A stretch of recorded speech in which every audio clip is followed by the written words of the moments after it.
Boa noite, agora oficial, né? Depois dos testes. A gente vai dar continuidade então ao estudo do livro No Mundo Maior. Hoje no capítulo 8. Capítulo 8 um pouquinho diferente do capítulo que eu falei há 3 semanas atrás, que foi o capítulo 5, né? Da Cipriana, mas também que me ensinou muito pela proximidade com o personagem.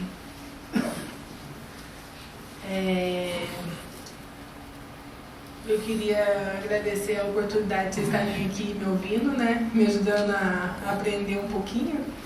E agradecer a espiritualidade, a casa, a doutora Marlene e a todos os espíritos aqui presentes que nos auxiliam. Então, assim, quando eu li esse capítulo pela primeira vez, eu achei, sinceramente, ele um pouco sem graça perto do capítulo 5. Falei, nossa, mas é só isso, né? Mas daí depois eu fui ler pela segunda vez e parecia que eu tinha lido um outro capítulo, né? À medida que a gente vai se interessando pelo personagem, vai vendo quanto a gente tem de afinidade ou não com ele, a gente vai aprendendo um pouquinho mais, né? E é claro que o personagem Marcelo, tenho certeza que ele é muito mais evoluído que eu, mas assim, eu consegui ver alguns pontos que ele tem, que eu também tenho certeza que vocês têm, né? Principalmente pelo fato da gente estar aqui hoje, estudando em grupo, se esforçando, na tentativa de evoluir, né? Eu acho que em algumas oportunidades anteriores a gente abusou em algumas atitudes e hoje a gente, com a graça de Deus, a gente vem para essa evolução, para essa encarnação com um pouco mais de determinação, um pouco mais de consciência frente qual é o nosso trabalho, quais são os nossos planos, quais são os nossos objetivos, aonde a gente quer chegar. Acho que essa semente já está plantada na maioria dos nossos corações, né? Então, eu vou tentar contar um pouquinho do capítulo e algumas partes eu vou ler e aí a gente vai conversando a respeito. Eu não sei se vai dar para falar o capítulo todo hoje, a gente tem essa aula e a aula da semana que vem. E se der tempo, na aula da semana que vem, eu gostaria de discutir com vocês alguns temas relacionados ao problema que o personagem enfrenta, que é a epilepsia. A gente tem alguns pacientes que procuram a casa por esse problema, principalmente porque de quinta-feira nosso grupo da Associação Médica Espírita atende alguns pacientes, né, com depressão, com convulsão, com arritmia, dificuldade de engravidar. E a gente tem alguns pacientes que chegam à casa devido a um estado de mal epilético que não consegue controlar com medicação. E nós temos algumas orientações do Dr. Albert com relação a qual a causa espiritual disso, de que maneira a espiritualidade poderia ajudar no tratamento coadjuvante com um tratamento medicamentoso. E os dois são importantes, né? Então, se der tempo, na semana que vem, eu vou trazer alguns casos para a gente discutir. Esse capítulo fala sobre o Calderaro e o André Luiz, que eles juntos, eles descem um dia a crosta terrestre, na tentativa de estudar um pouquinho sobre os desequilíbrios da alma.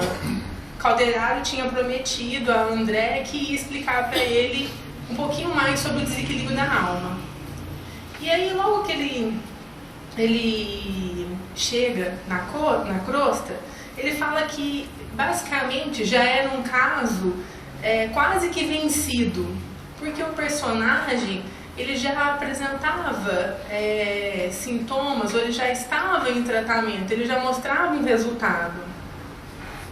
Há muito tempo a espiritualidade e o Calderaro, ele assistia o Marcelo com fluidos reconfortantes e eles percebiam que ele estava triunfando na evolução. Era um espírito que estava mostrando bons resultados, de acordo com o planejamento espiritual dele.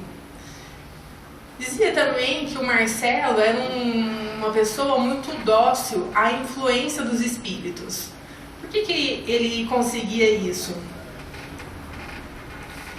Principalmente porque ele encontrava na prece e na atividade espiritual as energias que ele necessitava para o dia a dia. Então, como ele orava muito, ele fazia a prática espírita, era muito fácil fácil para a espiritualidade ter acesso a ele, porque ele estava constantemente conectado à espiritualidade. Então, assim, só para começar uma leve explicação, a medicina ela descreve a crise epilética como uma desordem cerebral. Para nós médicos, de uma maneira grosseira, é como se estivesse tendo um curto-circuito no cérebro na hora que a pessoa convulsiona. E é causada por uma descarga elétrica anormal, uma descarga elétrica excessiva, algo com que faz que as correntes elétricas entrem em pane. E aí o paciente vai apresentar aqueles sintomas que vocês já conhecem. Perda de esfíncter, movimentos tônicos clônicos, perda de consciência, não consegue controlar a parte da mordida, né?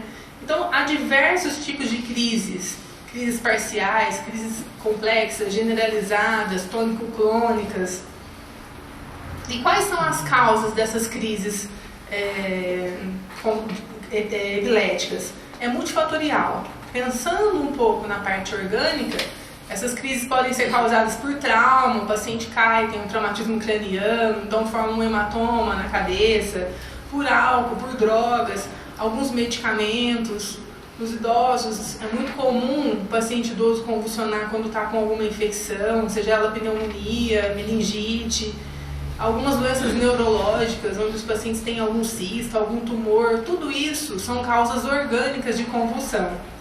Mas a gente vê que muitas vezes tem paciente que convulsiona e todos os exames mostram inalterados. Por exemplo, o paciente faz uma ressonância, faz uma tomografia, faz o eletroencefalo, todos os exames vêm normais e o paciente tem crises convulsivas. O que justifica isso, né?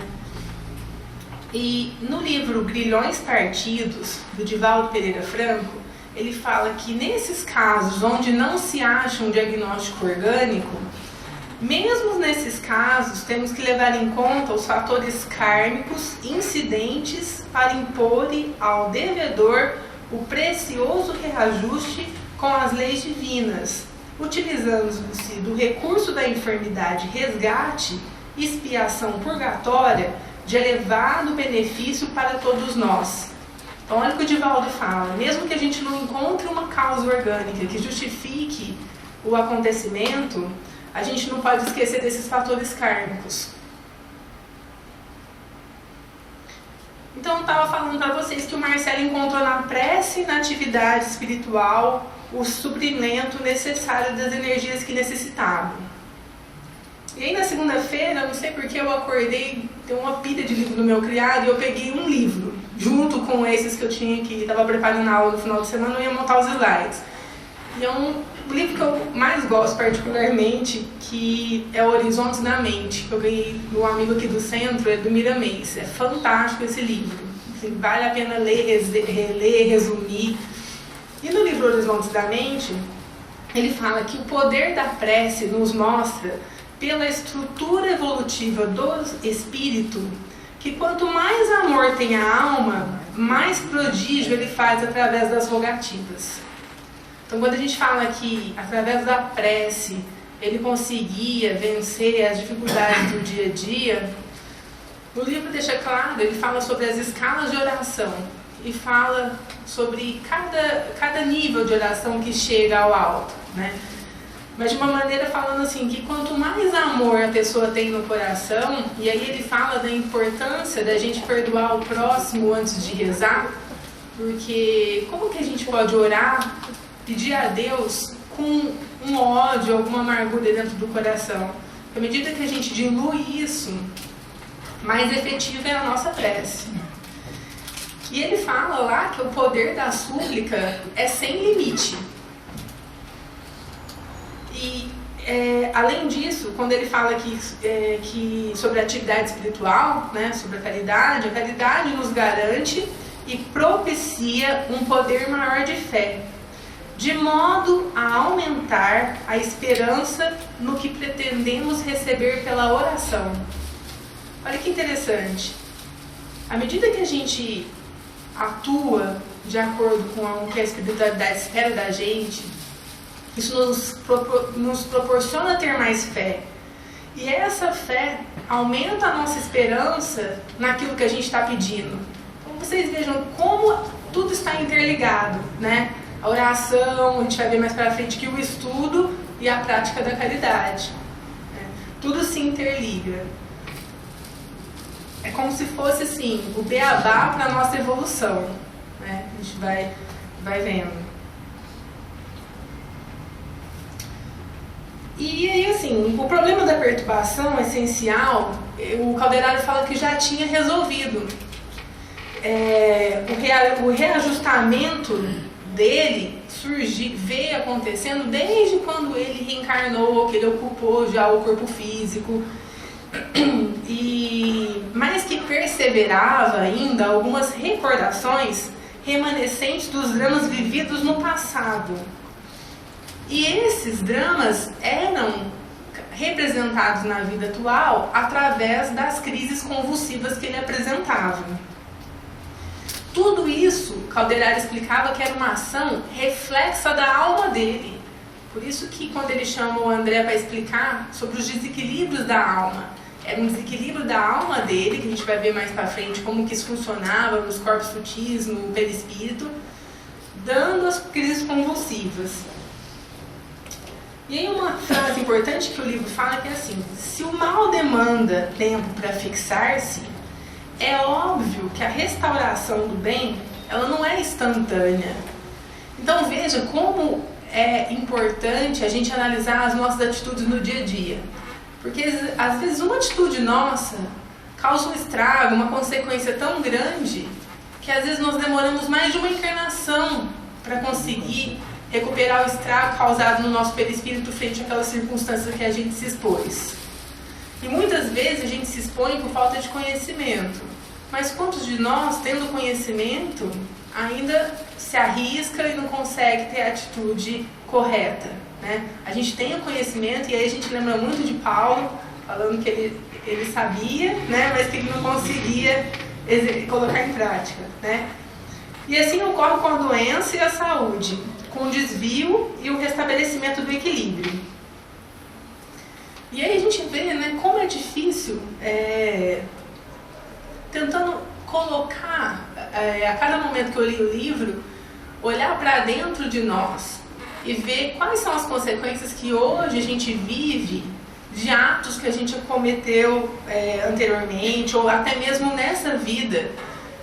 Porque o capítulo 5 do Evangelho, da causa das aflições atuais, deixa bem claro que muitas das aflições que a gente sente nessa vida é devido às atitudes dessa encarnação, né? E aí o Calderaro e o André Luiz, após atravessar a porta de entrada de uma casa, né, eles encontram um senhor, uma senhora e um rapaz. Esses três personagens, né, no caso o Marcelo, o pai dele e a mãe dele, eles estavam totalmente conectados com a espiritualidade, em prece, tão concentrados os três, que existiam fios que desciam da espiritualidade, abraçavam eles e irradiavam, né? E eles foram, logo que chegaram, amorosamente recebidos pela espiritualidade que estava presente naquele ambiente. Os três ali faziam um trabalho muito importante, ajudando pessoas que tinham acabado de falecer. Eles estavam dando assistência a pessoas recém-desencarnadas. Digna de registro era a respeitável beleza daquela reduzida assembleia, consagrada ao bem e à iluminação do espírito. Aí, admirando a harmonia daqueles três corações unidos pelo mesmo propósito, Calderaro faz um comentário muito significativo. A família é uma reunião espiritual no tempo. E por isso mesmo, o lar é um santuário.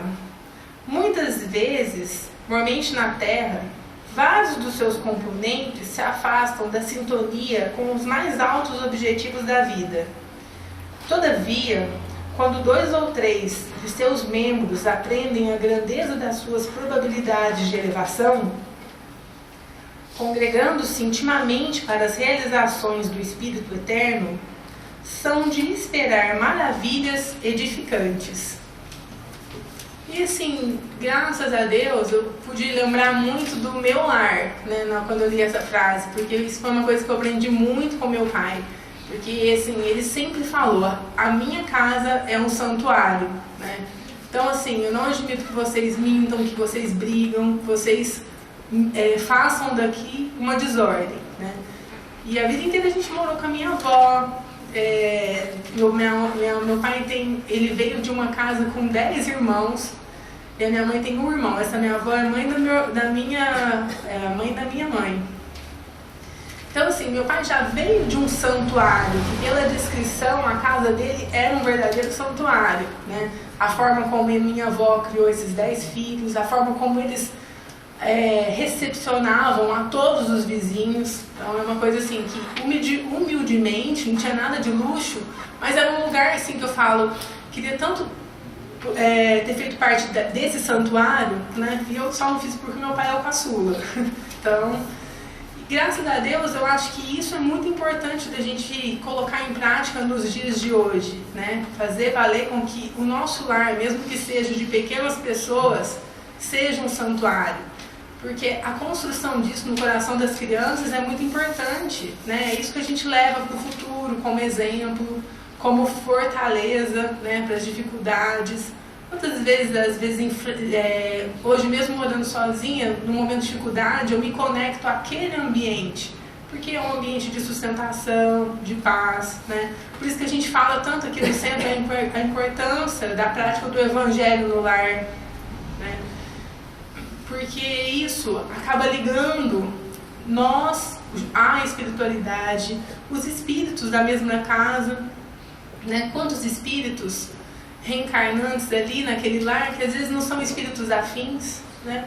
E ele deixa claro aqui que às vezes, quando 2 ou 3 dos seus membros, eles já têm o conhecimento da importância desse santuário, eles já conseguem fazer construções edificantes, né? Então, um chamado para o nosso dia a dia, para que coloquemos em prática.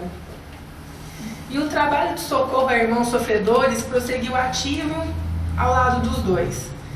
Terminando o concurso do trio familiar com expressiva e comovente oração, os companheiros da espiritualidade começaram a se retirar do ambiente. E aí o senhor, ele disse o pai do Marcelo, feliz com o trabalho, ele falou assim, graças a Deus, tudo correu bem essa noite. Encarando o rapaz com imensa ternura paternal, indagou, e você, Marcelo, continua bem? E ele disse, sem dúvida, respondeu o interpelado alegre.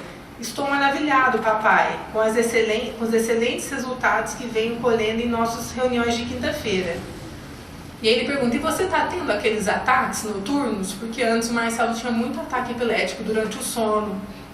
E ele falou, não. A proporção que me esforço no conhecimento das verdades divinas, cooperando com a minha própria vontade no terreno da aplicação prática das lições recebidas, sinto que passo cada vez melhor, que me reforço intimamente, recuperando a saúde perdida. À medida que a gente vem aqui no centro, que a gente ora, que a gente toma o passe, que a gente se fortalece nas orações, que a gente consegue lá fora colocar um pouquinho em prática do que a gente aprende aqui, a gente também não se sente mais protegido, que a gente está caminhando no trilho certo. É muito parecido com os nossos sentimentos. E ele fala também que reconheço também que me desinteressando da edificação espiritual, distraído da minha necessidade de elevação, voltam as perturbações com intensidade. Nessas fases nocivas, desperta alta da noite com os membros cansados e doloridos, porque aí ele volta a ter as convulsões, e a gente vai explicar depois por que ele tem a convulsão, e assaltam-me evidentes sinais de convulsão, deixando-me longos momentos sem sentido. E se a gente para pensar, então, o quanto isso tem a ver com a gente? Às vezes a gente fica um mês de férias e não vai no centro, ou às vezes nos períodos de final de ano, quando a casa fecha, né? E aí, assim, eu particularmente sinto tanta falta, parece que a gente vai se distanciando, né? Por mais que a gente tenha a conexão da oração, por mais que a gente tenha a nossa fé, mas eu costumo dizer que eu admiro muitas pessoas que não vêm ao centro ou não vão a nenhuma igreja, porque certamente elas são bem mais fortes, né? Ontem até tinha uma amiga minha com um problema, eu falei, por que você não, de manhã não reza, né? Se conecta ao seu anjo da guarda, que ela é católica.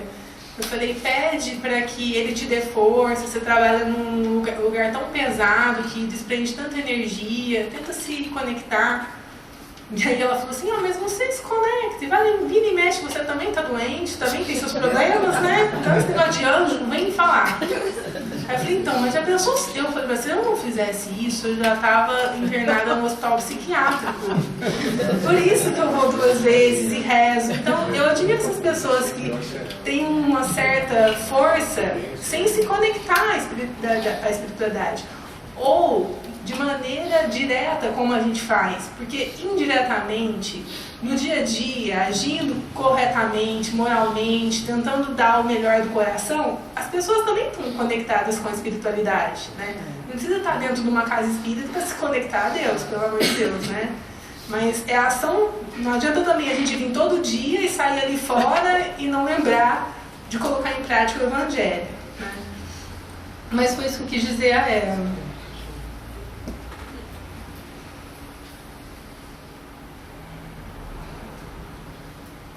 O jovem sorriu e a essa sua singela confissão filial prosseguiu.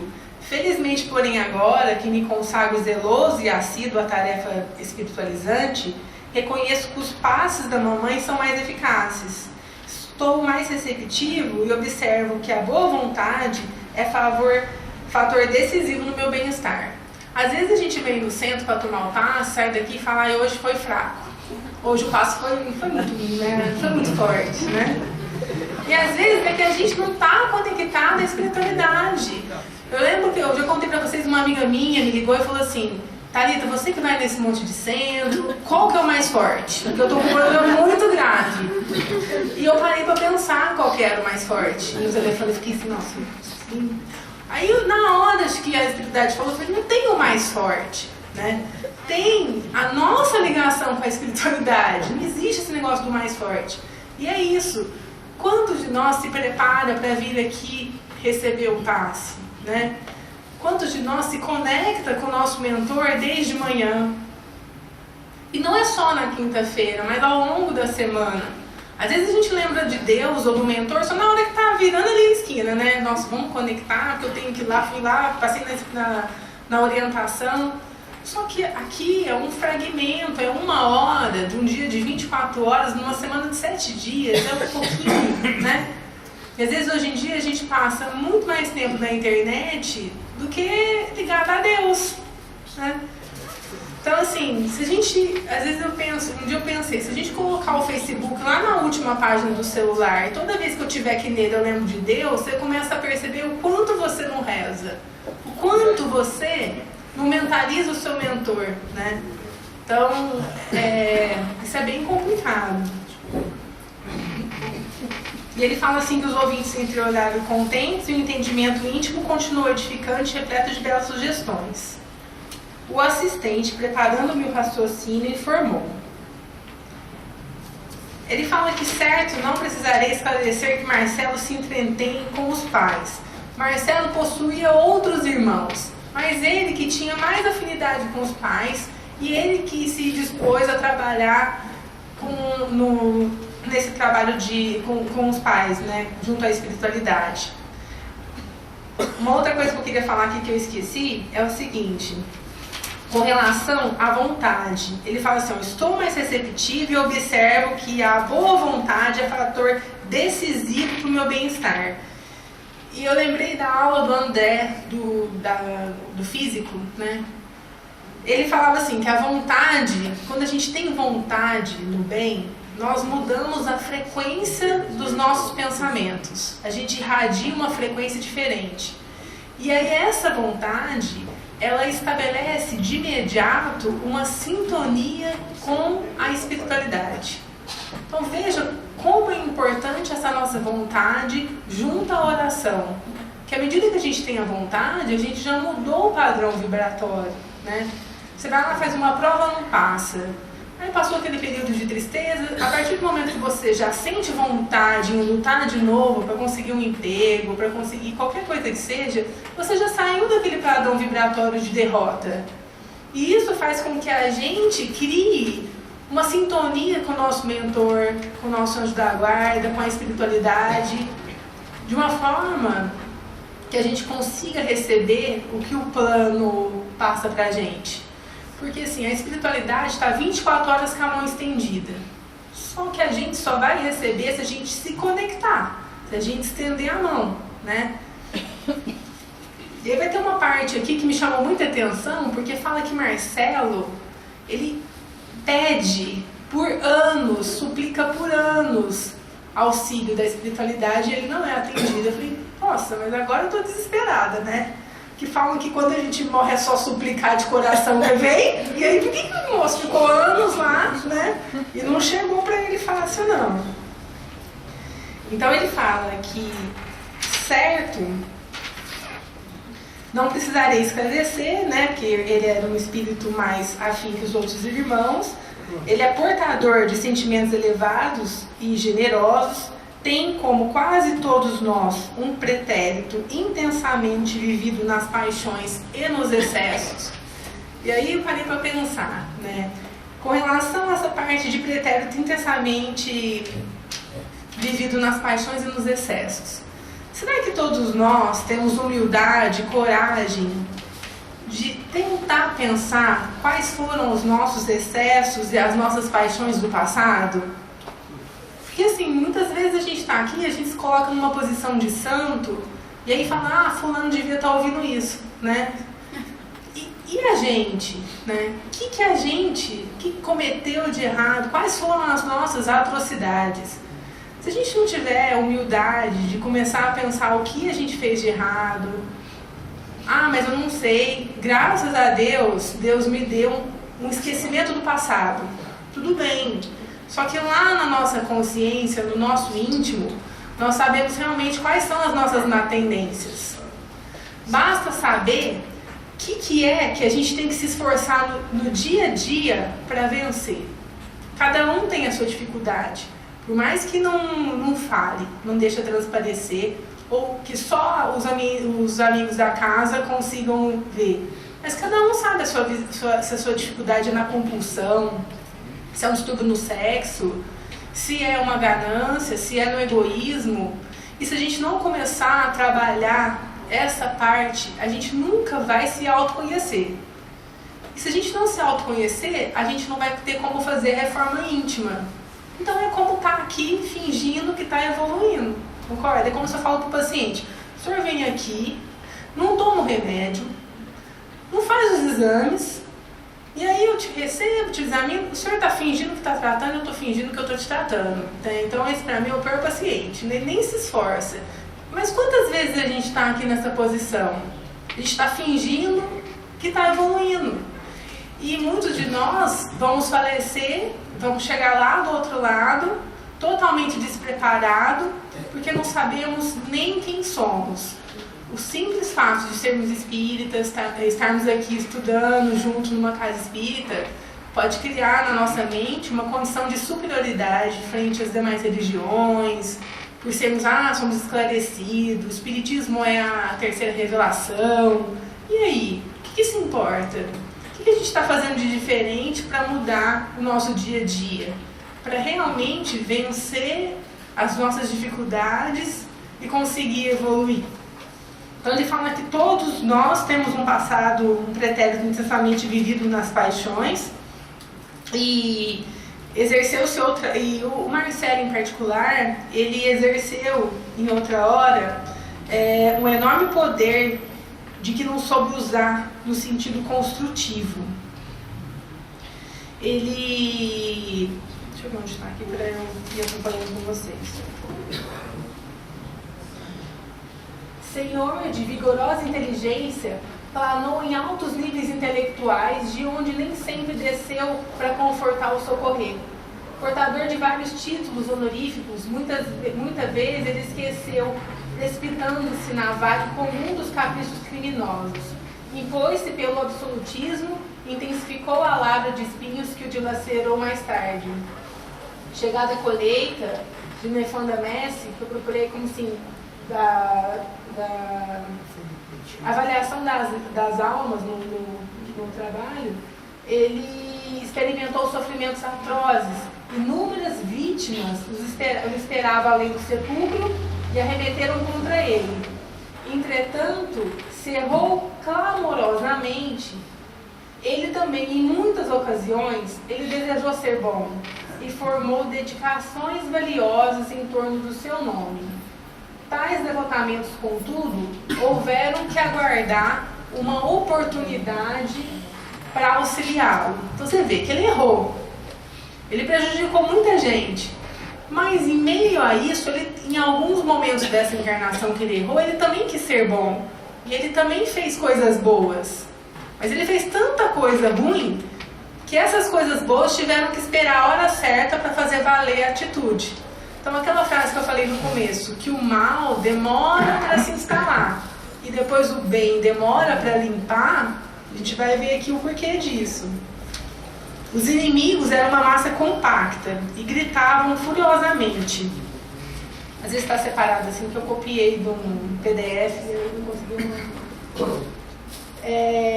Invocando a justiça, retirando-se longo tempo nas regiões inferiores, saciaram velhos propósitos de vingança, viciando-lhe a organização perispiritual. Tudo isso foi fazendo com que o perispírito dele fosse se deformando, fosse sendo atingido. Marcelo, em plena sombra da consciência, ele rogou, chorou e penitenciou por vários anos. Por mais que ele suplicasse e por muito que insistisse, os elementos intercessórios, a ansiedade, a libertação, demorou muitos anos. Alguém sabe por quê? Até mudei de slide para ninguém colar aqui. Não pode ler. Quem está sem o livro sabe por quê que ele demorou tanto para ser socorrido?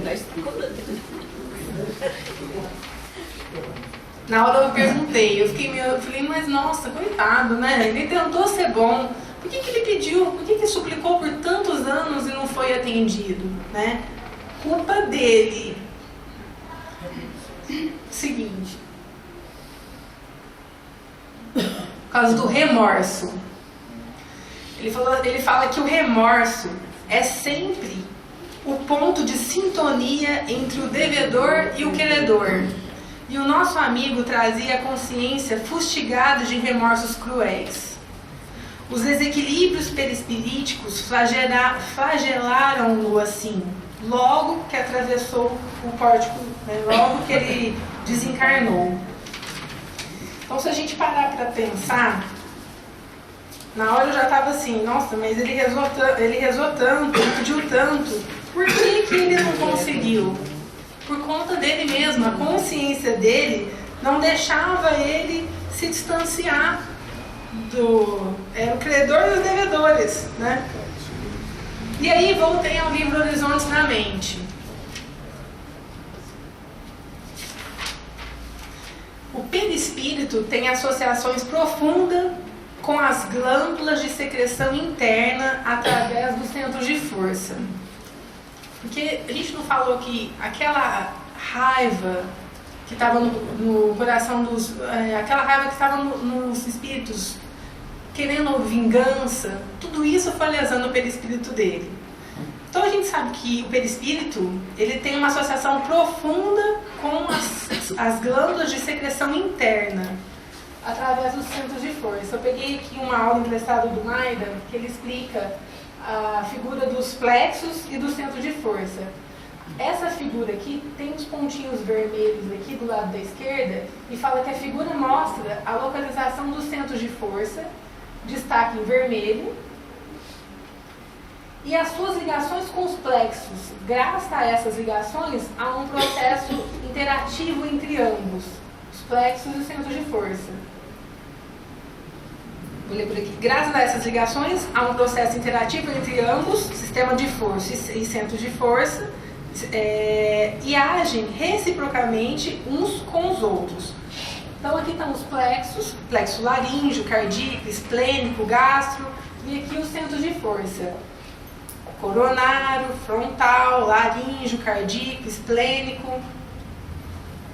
Os centros de forças estão localizados no perispírito, correspondendo ao local onde se localiza a maior concentração de nervos do corpo.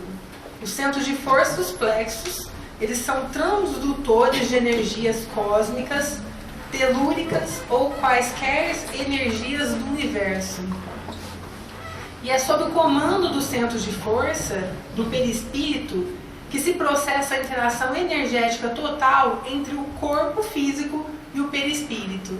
Então imagina as várias conexões entre os centros de força e os plexos nervosos.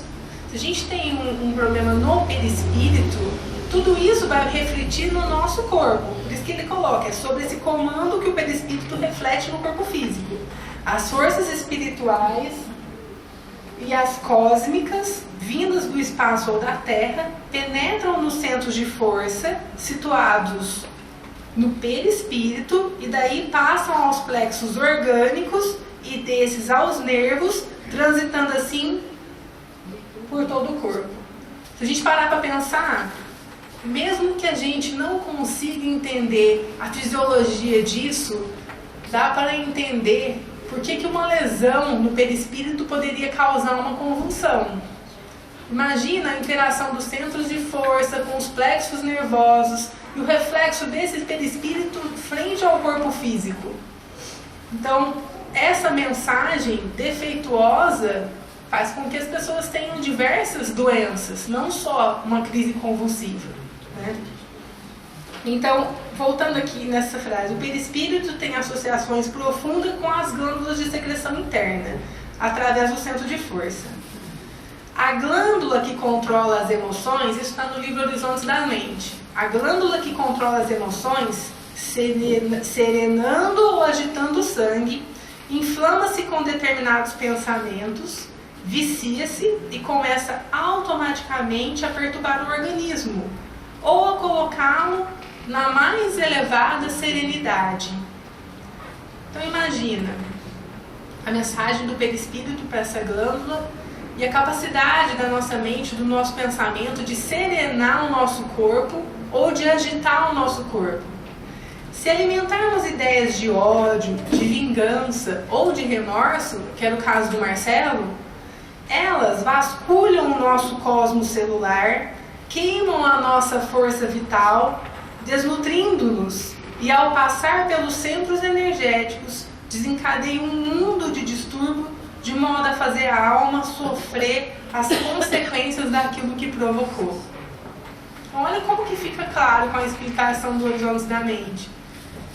Se a gente parar para pensar que uma lesão de remorso causada nesse perispírito, o que isso acontece? Vasculham todo o nosso cosmos celular, queima toda a nossa força vital, acaba desnutrindo a gente, isso tudo passa pelo nosso centro energético, e isso desencadeia um monte de distúrbio. Distúrbio hormonal, distúrbio neurológico, distúrbio imunológico, né?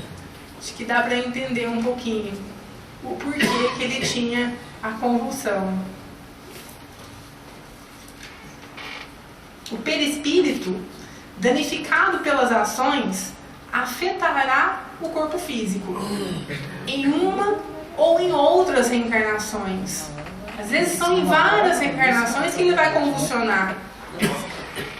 A carne é o meio de drenagem da alma, onde ela canaliza os coágulos de energia que foram queimados nos tecidos espirituais, com forte ligação na mente. Assim, a reforma da alma poderá aliviar os sofrimentos, dependendo da fé.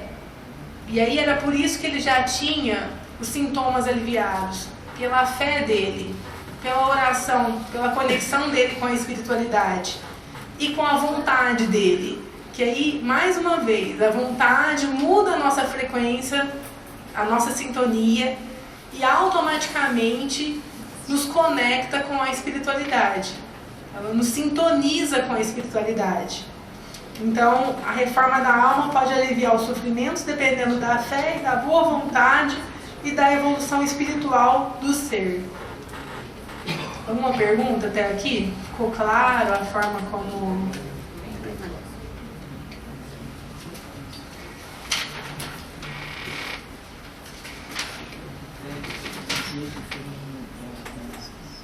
Feito breve intervalo nas explicações, acrescentei curioso. Aí ele pergunta, isso quer dizer que o fenômeno epileptoide, e aí o Calderaro explica, muito raramente ocorre por meras alterações no encéfalo. Está explicando então, uma das causas da gente ter convulsão é quando a gente tem alguma alteração na parte orgânica do cérebro, por exemplo, o encéfalo, como sejam as que procedem quando uma pessoa tem um trauma, um golpe na cabeça. Cortando-me a observação, ele colocou, geralmente é uma enfermidade da alma. Por isso que quando eu comecei eu falei que muitas pessoas que têm convulsão, às vezes têm os exames normais, né? Ele deixa aqui claro que é uma enfermidade da alma, independente do corpo físico, que apenas registra, nesse caso, as ações reflexas de quem? Do perispírito, né? Longe vai o tempo em que a razão admitiu o paraíso ou o purgatório como simples regiões exteriores. E aí olha a frase que ele coloca. Céu e inferno em essência são estados da nossa consciência. Cada um de nós pode viver no céu ou no inferno.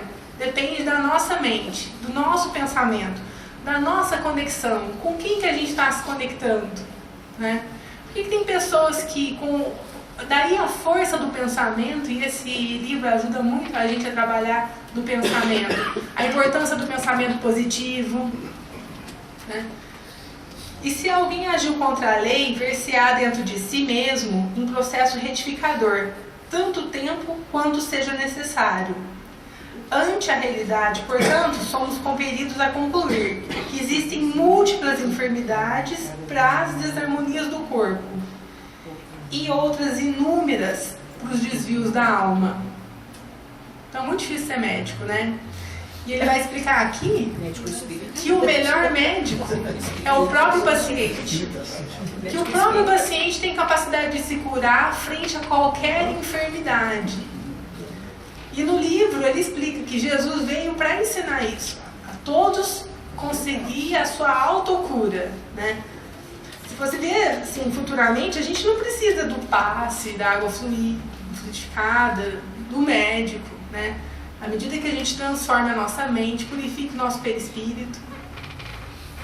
Mas, regressando às informações a respeito de Marcelo, cabe-se dizer que pouco a pouco esgotou ele as substâncias mais pesadas, longos anos de desequilíbrio em que as vítimas, tornadas em algozes, o abalaram em tremendas convulsões, através dos choques e padecimentos. Várias vezes ele foi socorrido e foi amparado.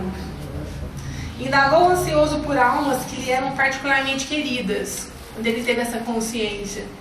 E aí foi informado de que esses espíritos que ele era afim tinham já reencarnado. E aí ele suplicou para que reencarnasse, para que ele tivesse a oportunidade de vir e conseguir restabelecer todas as faltas que ele tinha cometido a esses espíritos quando ele tinha uma posição hierárquica e fez mau uso dessa posição.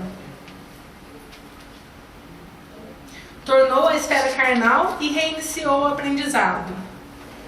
Ultimamente, ele reencarnou, estreitando os braços carinhosos, aos quais se sente vinculado no curso de várias existências vividas em comum. Agora, tempos, anos, preocupa-se em reajustar as preciosas qualidades morais. Caracteriza-se desde menino pela bondade e pela obediência, docilidade e ternura. Desde criança ele era uma criança boa. Por isso, a facilidade da espiritualidade de se conectar a ele. Passou a infância tranquilo, embora continuava espreitado por antigos perseguidores invisíveis. Desde pequeno, ele foi perseguido por essas pessoas que ele prejudicou em outra vida. Muitos momentos do sono, ele tinha um sono perturbado, porque ele encontrava com essas pessoas. Não se achava a eles atraído em virtude do serviço regenerador a que se submetera. Mas, ao topar com alguns dos adversários nos minutos parciais de sono, ele sofria amargamente essas recordações, acordava aflito. Tudo prosseguia sem novidade digna de menção, sob a vigilância dos pais que estavam sempre amparando ele. Contudo, quando ele tinha 14 anos, ele consolidou a posse do patrimônio físico, ultrapassando nessa idade mais ou menos, com a organização perispiritual plenamente identificada com o corpo físico. E passou a rememorar os fenômenos vividos e surgiram as chamadas convulsões. A partir dos 14 anos, ele começou a apresentar convulsão. Quando ele começou a ter posse do patrimônio que ele tinha. O rapaz, todavia, encontrou imediatamente antídotos necessários, refugiando-se na residência dos princípios nobres. Quais seriam as residências dos princípios nobres? Diz que é um caso assim bonito e admirável a atitude dele, porque desde pequeno ele luta, né, para conseguir. E quando o Calderaro vai apresentar, ele fala que é um caso de resultados positivos. Né? Não apresenta para a gente como um caso falho, ele ainda convulsiona, mas ele deixa claro para a gente o quanto ele está lutando, o quanto que ele está tentando se redimir. Né? E fala que ele se refugia na residência dos princípios nobres, que é na região mais alta da personalidade, que é o hábito da oração, o entendimento fraterno, que está vinculado ao estudo, né? E pela prática do bem na espiritualidade superior. Então, através desse tripé, ele consegue se reerguer a cada crise convulsiva. Ele nunca desanima. Sempre em oração, sempre em fé, com fé, sempre estudando, sempre na prática das atividades ligadas à espiritualidade. E com isso, passo a passo, ele vai vencendo.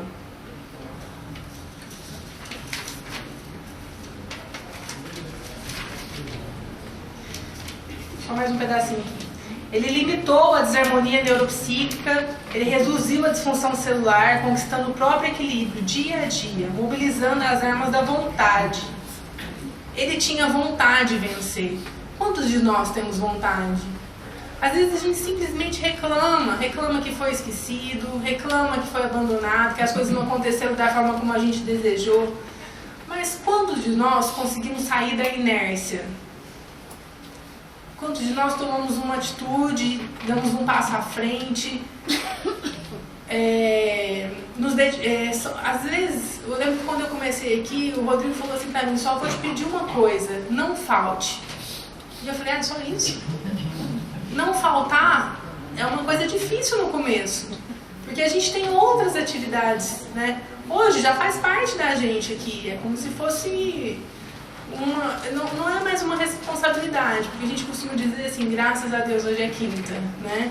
Onde a gente vai, a gente restabelece as nossas energias, a gente encontra com pessoas afins, mas tudo são compromissos que a gente vai assumindo. Então vamos tentar explicar o Evangelho, é um compromisso, né? Quais são os compromissos que a gente tem assumido? E às vezes quando fica fácil, a gente já cai na monotonia e a gente tem que partir para um outro desafio, né? Então às vezes a gente com um pensamento desorganizado tem que fazer aquilo, tem que estudar aquilo, mas tudo é na vontade de aprender, vontade de evoluir, vontade de dar um salto. E isso o Marcelo tinha muito.